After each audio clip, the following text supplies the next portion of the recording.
So yeah, I mean, sure it's going to be asked, but our rotation will be King, Musgrove, and Cease.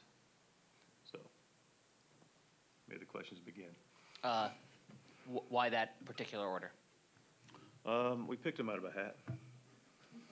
I mean, really, you legitimately almost could, but there's reasons behind all of it. You could have gone in a lot of different ways, but just felt that was a appropriate way to go. You know, Michael had rest, kept him going. You know, we were able to bump him in Arizona, keeps him closer to being on the mound. Joe's been fantastic. Dylan's been fantastic, so that's the order we went. Have you been locked in on Mets Braves today? And what was your experience of that whole? I mean, it's not even over now. What's your experience been like, keying in on who you might end up playing? Just watching the game as a baseball fan, you know, obviously some curiosity about how it impacts us. But, you know, you can step aside and just appreciate the theater. You know, it's a wild game one and entertaining game two, and still going. Do you have plans for you, Darvish, out of the bullpen? You will be in our bullpen. We will announce the roster later, but beyond that, that's the only comment I'll make about the postseason roster, that you will be on it and he'll be in the bullpen. You mentioned it earlier. You could pick them out of a hat. How does this speak to, like, you, Darvish, is not in a postseason, your initial postseason rotation? Like that seems really advantageous for you guys to have that deep of rotation. It does. It speaks very, very well for our rotation and the talent that we have in it. Clearly, just for record, we did not pick it out of a hat. Yeah, Darvish being in our bullpen and being available as we move on to start speaks volumes. Mike, what are your kind of initial thoughts on the polar opposite situations you and whoever you play tomorrow will be in? You guys were able to rest for a couple of days, set your rotation, play at home, be comfortable here, and they have this wild doubleheader today with seasons on the line for both teams. What does that mean or not mean in terms of your thoughts? I have no history with it. You know, I don't think many people do. I just know we're ready to play. Do you manage anything different, not manage in a game sense, but manage in the days leading up, anything different because of the different situations of you and whoever you play, or is it just laser focused and you do what you do? I mean, we're clearly going to prepare for our opponent. But regardless of opponent, we're going to go through our workout today like we normally would, and our pregame schedule will be the same as it would normally. We'll just, you know, as soon as this game's over, we'll do our workout and get ready for whoever we're going to show up tomorrow and play at 5:38. Were you following with any particular interest? They certainly were on TV on the national broadcast of who won and whether that meant Chris Sale would pitch, and now it looks like he's positioned to throw against you guys tomorrow. Yeah, I don't know who's going to throw if that comes up. So I didn't listen to the game. I just watched it and did some work. So I didn't pay attention to the broadcast. Assuming my MLB app is correct, it looks like it is going to be the Braves. Okay. That was a nice plug there. Yeah. Well done. That particular opponent, what do you kind of make of the challenge that they present? You've faced them a few times this year in some close games. You know, listen, it's not done yet, though, right? It ended? Okay. All right, I want to comment. Okay, so, yeah, we're going to play Atlanta, and we're familiar with them. We're you know, done a little bit of prep work already. Going to now, you know, get into more of the details of the prep work. Clearly a good club, postseason club. Club that's got some, you know, experience in the postseason. So now we'll get ready to go play them. For Michael King to have taken this journey that he's taken, I think you guys had always said that he would thrive as a starting pitcher, but for him to be thriving this deep into the season and to be able to start a playoff series for you guys, what does that say about what he's done this season? Yeah, it speaks volumes. I mean, he's posted. He's gone from, you know, wire to wire, and now here we are, game one of the postseason. We've been able to give him appropriate blows during the course of the season, but he's pitched very well, exceptionally well. You know, I looked up. I don't look at a lot of the league leaders and so forth, but you know, he's up there in ERA. He's pitched extremely well, and you know, he's able to navigate both sides of the plate with his arsenal. I mean, Michael's really nasty, and he's competed very well. So we're excited to have him go in game one. What was Michael's reaction when you told him, and how long has he known that he'll go in game one? We sat all those three guys down, Michael, Joe, and Dylan, the second day in Arizona, game two on Saturday. And they were all just happy for each other. It was a group effort. Everybody was completely cool and happy with where they got slotted, and me and Ruben were able to share it with the group, and everybody gave some fist bumps and like, let's ride. Normally, they'd have another team here and another starting pitcher sitting where you are at some point. With the uncertainty of the Braves and Chris Sale today, do you have any idea when you might find out, who you're going against, and how does that impact your preparation for the game? My guess is they'll announce something later today. I mean, first of all, congratulations to them for making it. I'm sure they're celebrating rightfully so, and they'll get us sorted out. And my guess is they'll send it over to us at some point tonight, and we'll be ready to go. What was Darvish's reaction to learning he'd be in the bullpen, and did the fact that he pitched twice in relief in the WBC last year, did that factor into some of the thinking, other than the fact that he's pitched more recently than the other three? He's pitched more recently than the other three. That was part of it. He actually, tremendous teammate as you would expect out of you. He came up and said, "Listen, whatever you need for the next round, I'm available for." I spoke to him the same day. We spoke to the other guys in Arizona. Mentioned that we were going to, take him up on his offer of being able to be available by the bullpen. He had a tremendous attitude about it. I don't know if anybody saw it, but he went down the bullpen yesterday and sat. His experience in WBC is something that, we can rely on, but not something that really entered into the decision.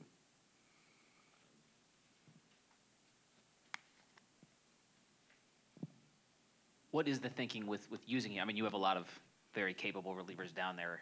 Knowing that, there could be games after these 3 games. Is it a break glass in case of emergency? Is it depending on how things go? What is your thought process with how willing you might be to go to Darvish?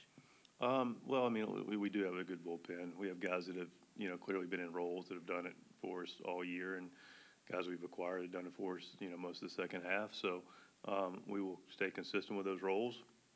I can't, maybe in a longer situation something happens, we'll need some innings. Who knows how the series will go, but he'll be available for whatever role we need him in, I can tell you that. You guys closed out the first half of the season against the Braves. Just how much have you noticed the change in the second half? And, obviously the best record in baseball since the All-Star break and everything else, but how different is your team now facing that team? Well, the group that was a couple, 3 things. First of all, we got healthy. We went through that first half, well documented with a lot of guys. We don't need to, go back in time necessarily with that, but we knew we had some guys compromised, including Manny coming back from an injury, and so we got healthy. Then we had an addition to our club at the trade deadline, obviously, with Adam and Scott and Hoeing, and Coach Martin Perez was a tremendous pickup as well and did a great job for us. And then we just continued to figure out a way to work together and understand how we were going to compete. And all those 3 things came together and allowed us to be here. Tatis playing his first postseason in a couple of years. Have you just noticed an extra pep in his step entering this playoff run? It's just good to have him back. I know he's excited. The whole group's, similar. Toddy will show up just like the rest of them, be ready to go.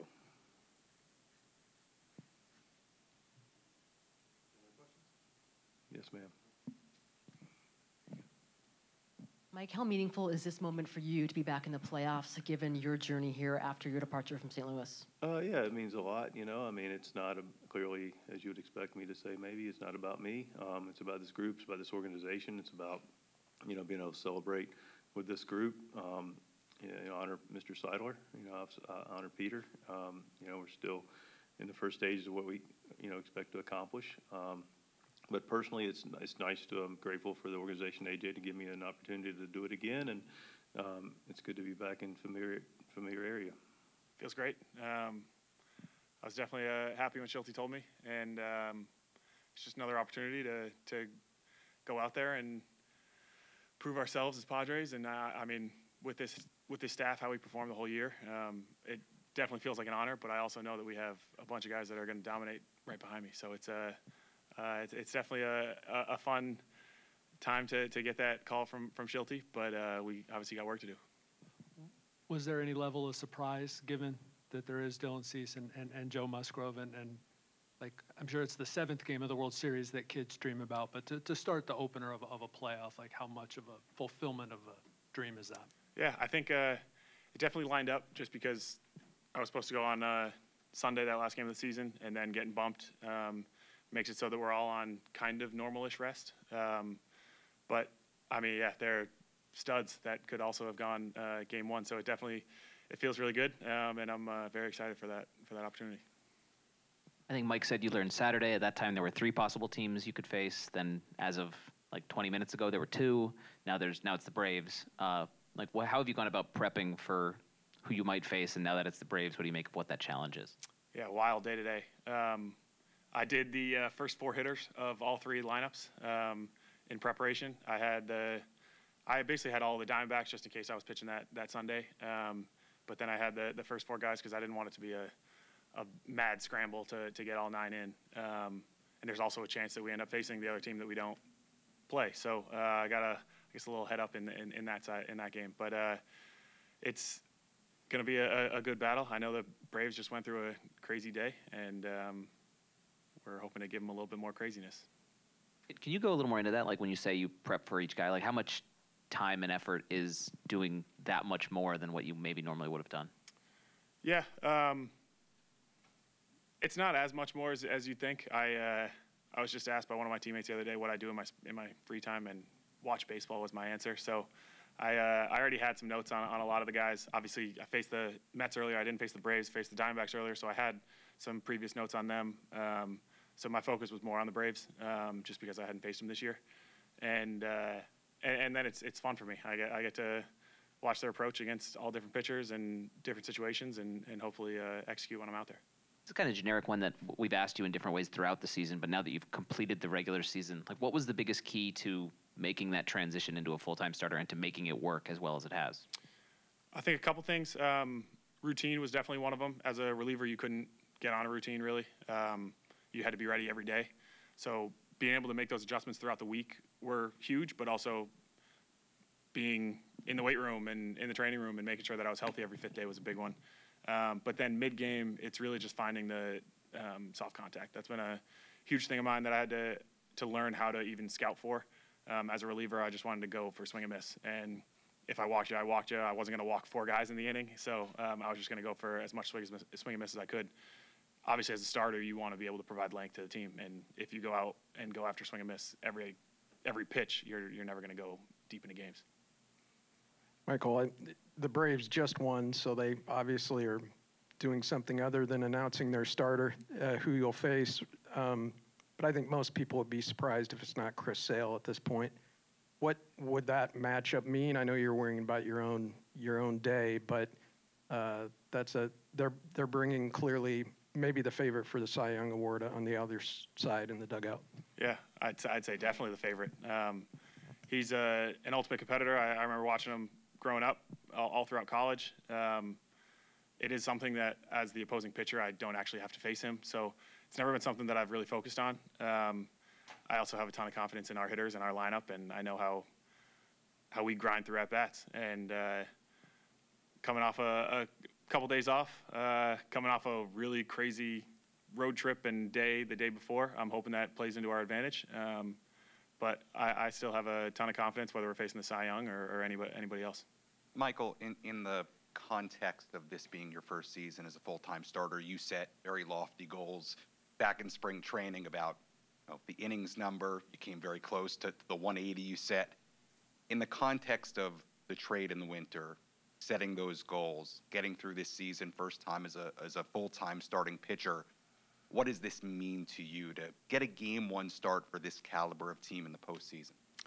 It's everything that I set out to be. Like you said, I failed in that 180 innings, but I hope to make it up and get to 200 still with a World Series appearance. So I think it's everything that I wanted. There are obviously a ton of things that I still can learn from and be better at next year. But now it's just putting up as many zeros as possible and giving the team a chance to win every time out. Mike, I know we asked you the other day a little bit about 2020, what that experience here was like and just how strange that was. What do you remember about it? The weirdest part of that experience, aside from pitching in an empty stadium, was being part of that bubble? Yeah. I was in the visiting clubhouse wearing a mask at all times, no fans in the stands. And honestly, I was just happy to be there because I was not on the roster for the, I think it was wild card against Cleveland. and then got added to the roster when we played the Rays. And that's something that I know I was just talking to a bunch of our media guys, like, I can't wait to see this place in the playoffs. Obviously, I did see it in the playoffs, but nobody was in the crowd, and nobody wanted either the Yankees or the Rays to win. But the fans here are absolutely nuts, and I am very excited to see what we can bring. I think it was Kyle behind the plate for those 2 innings you threw. What's it meant to have him here with you this first season, and for you two to have this experience together, presumably a couple tomorrow? Yeah, definitely a huge piece in that trade. I think it was instrumental for me to just have a familiar face to not only see every day, but be able to work with every day and know how to communicate with them immediately and face hitters, read swings. I can have that trust in him immediately getting here. But I'm sure if you ask everybody else in that clubhouse, whether it's staff, players, he's a huge part in just the overall atmosphere in that clubhouse. He's a little ball breaker, but comes to play every single day. You know that he's overly prepared. You know that he has the opportunity, like he did a couple days ago, to hit a game-winning home run. And everybody is absolutely pumped when he plays well, because we're all always rooting for him really well. So he's been an integral part in this team the entire year, and very excited to see how he calls the game in a playoff atmosphere. Hey, Michael, you touched on the atmosphere here, but could you elaborate just on what your experience has been like pitching at Petco Park, the crowds that they've had, and just your expectations for what it'll be like for you to pitch in that type of environment, now heightened beginning tomorrow? Yeah, I've heard about that 2022 playoff run, just what they did, and I think that's incredibly uncomfortable for an opposing team to come into. I even think throughout the year it played into our advantage, where, like I've said before, we would face a non-divisional sub 500 record team on a Wednesday, and we're selling out, and it's just it's a lot to come in to that atmosphere, and then knowing that they're going to be even louder and probably even more somehow, it's going to be a very tough time for our opponent, and something that we're going to have to feed off of. And I can't wait to turn up my pitch comm and make sure I can hear everything, but it'll be a very fun time for me tomorrow. Following up on that, Michael, are you someone who will feed off the adrenaline of the playoffs and the crowd, or do you have to try to hold that in check a little bit when you go to the mound? Definitely feed off of it. I think that was something that really helped me actually as a reliever, because you come into those big situations in the end of the game, and that's actually where the fans are even louder or booing you harder if you're on the road. And I think it's one of the most satisfying things to either hear that crowd erupt or hear that crowd go dead quiet. And so it's definitely something that will be a very fun thing for me to do, and be able to control my emotions, but also feed into that to elevate my game in any way it could.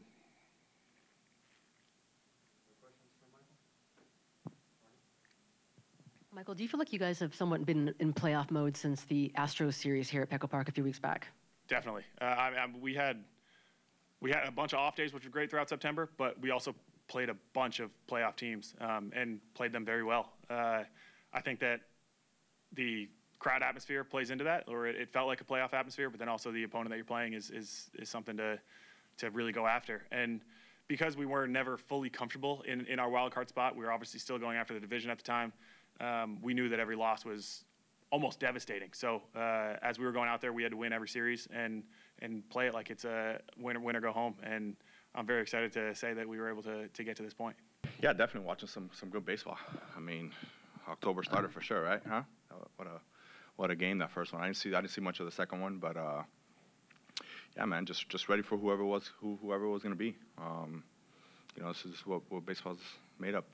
Watching that first game of the day, going back and forth, two good teams, trying to figure out who we're going to play. So, yeah, definitely now knowing we're going to be facing Atlanta, just get ready for them and what they're going to bring to the table. This roster that you have, there's a lot of guys on this team who weren't on this team a year ago. You're obviously a big voice in the clubhouse. Like, what have you seen in terms of the way everyone came together, the way it seemed to all happen, and kind of how did you personally go about kind of ensuring that it would happen the way it has happened? I mean, you know what? I mean, it's honestly just a great group of guys. I mean, I don't really know how to explain, what's happened, but we're just united. We're all pulling for each other, and it's a one big family in there. So it's been fun from spring training. Shildt said it. Hey, we're going to take all of us to go out there and compete and win, and we did that. Throughout the season. We had some injuries and guys go down, and guys have stepped up in big ways. Obviously, we got some good pieces with Peralta and Solano coming in that helped as well, and it's just how I describe it, it's just one big family in there in that clubhouse, pulling for each other every single day, going out there to push each other to compete and just leave it on the field.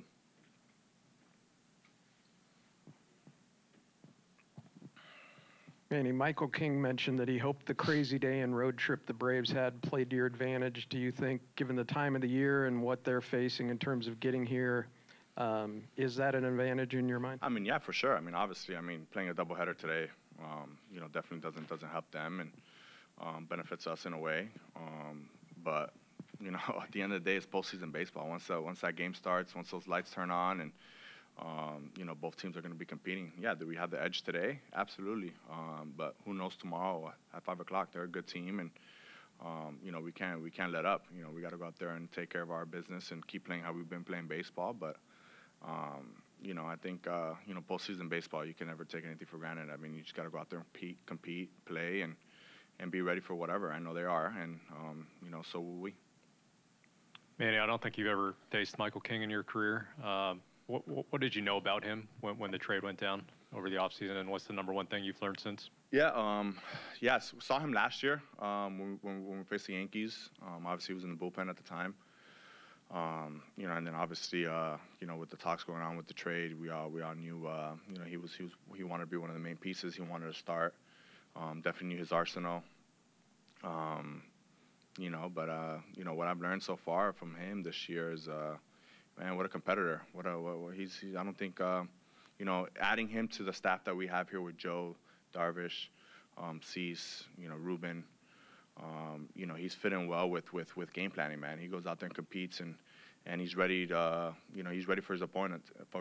So he's studying, he's doing everything he needs to do to prepare for his start, and it fit in well with our team. And obviously he's been one of our key pieces this year with how he's been pitching, keeping us in games, and it's been fun to watch and play behind for sure. A lot of ground balls at me, a lot of ground balls on the field, and he's just a great competitor that loves to compete and play. And I think everyone's excited for him to go game one and play behind him and give him some runs.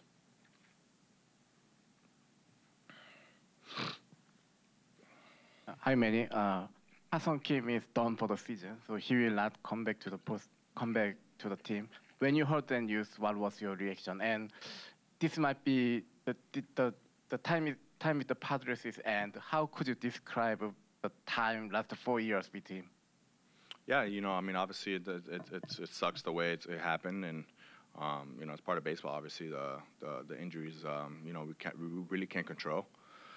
So yeah, we're all devastated. We wanted him to come back. We've been seeing the work he's been putting in to try to come back and play. And sometimes your body just doesn't allow you to do some things. And yeah, it's a tough decision where he had to make. But yeah, he's definitely gonna be missed here. I think everyone loves him. Everyone's loved him around the city. He's been a big part of this organization for the last 4 years since he got in here, and he's always gonna be a part of our heart. And I know he's excited to come and cheer us on here and continue to compete with us and be a part of this team, because it's not over yet, and we have some unfinished business still. Luis got the batting title yesterday, meaning the Tony Gwynn Award comes back to San Diego. Just watching him do what he's done this season, how much fun has that been, and how difficult is that as a hitter? It's tough. It's not easy. For him to do it 3 years in a row, getting traded. I've been traded. It's not easy, and he's done it multiple times and won it in 3 different teams. So that just makes it even more impressive what he's been doing, what he's capable of doing. And bringing it back to the city where it's named after. It's just, I didn't see Tony play much, but obviously I think that's the closest thing that we got to him as a hitter in this day and age. So watching him compete every single day, how he goes about his business, how he goes about his routines, man, it's impressive to watch. And I don't think anyone deserves it or has worked as hard as he has to to accomplish those goals.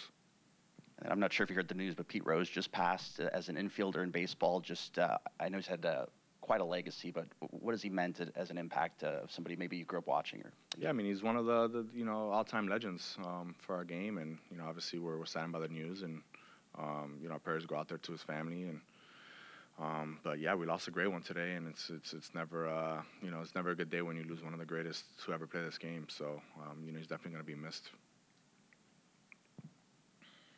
Manny, you were in the postseason when you were 20 years old. Jackson's about to be when he was 21. What do you make of kind of the way his temperament might mesh with postseason baseball? It's. I mean, I think he's been playing postseason baseball for the last 6 months. What he's been doing has been incredible. His energy has always been top notch. So, I don't think we put him in so many different situations. Korea, All-Star games, clutch moments in the 9th inning, 8th inning. Making defensive plays. I mean, I think he's been ready for 6 months preparing for this moment, and I know he's gonna take it in and enjoy it, and he's gonna be himself. I don't think he's changed ever, and I don't think he's going to now. So I'm excited for him to be in the postseason and at a young age, first year rookie, the year he's had. It's exciting for baseball, and he's gonna be a big part of he's been a big part of our team, and he's gonna continue to do it throughout the postseason. Was there a time early in the year, or maybe in spring training, when you kind of realized like what he was going to be? I mean, I think maybe the potential was there, but when you realized like what he was going to be right now this season for you guys? I mean, I don't think that came till later, honestly. It's tough. He's a rookie. You don't really know what's going to happen. He's learning a new position. I think that was the biggest thing. He's learning a new position, so you don't know how that's going to be and how that's going to affect his bat, how's that going to affect his mind. But he took on the challenge and he overcame it. And it's been great to watch and see how he goes about his business every single day. So yeah, I mean, did we see this coming? Yeah, I mean, obviously he had the potential and all that, but I mean, I think he's gone a little further than our expectations on what he's done. I mean, 23 homers, 24 homers, 80-something RBIs, 850 OPS, playing Gold Glove type defense. I mean, I don't think anyone could have predicted this, and we're glad he's doing it. And, he's got a bright future ahead of himself. Manny, last year's Padres team came with sky-high expectations. Does being back in the playoffs after missing last season, does it almost mean more to certain guys in this clubhouse? I mean, just being in the postseason, I think, just means the world every time. So, it's expectations this year was to go out there and compete and play and try to bring a championship to the city like we have every year. But, obviously it feels great to be here in the postseason again and lay it on the field for us. I think the team's been completely different. We've been working very hard to get here, and we're really excited to go out there and bring postseason baseball back to San Diego. What kind of vibe are you expecting at Petco Park the next 2 or 3 games? I mean, it's going to be through the roof. I mean, I think it's been great all year. Breaking records, sellout crowds, Monday through Sunday, and I think Petco Park these next 3 days or the next few weeks are going to be rocking. Manny, as someone who prides himself on consistency and posting and riding the ups and downs of 162, maybe the hardest part of the game, how does it change now they get to the playoffs and it's no longer about the long haul but the sprint, and you can't lose the series from this point out? Yeah, I mean, it's what we've been doing all year. I think this group has been very committed on controlling the controllables, and it's about going out there and competing tomorrow. Enjoy that moment, go out there and compete for 27 outs, and worry about today, and not really look the long haul. So I think we've been working on this for 162 games now, and we're not going to change anything at this point. Let's go out there, compete for 27 outs, and hopefully be the best team standing at the end of the game. So the mentality is going to continue being that throughout the playoffs, and starting tomorrow.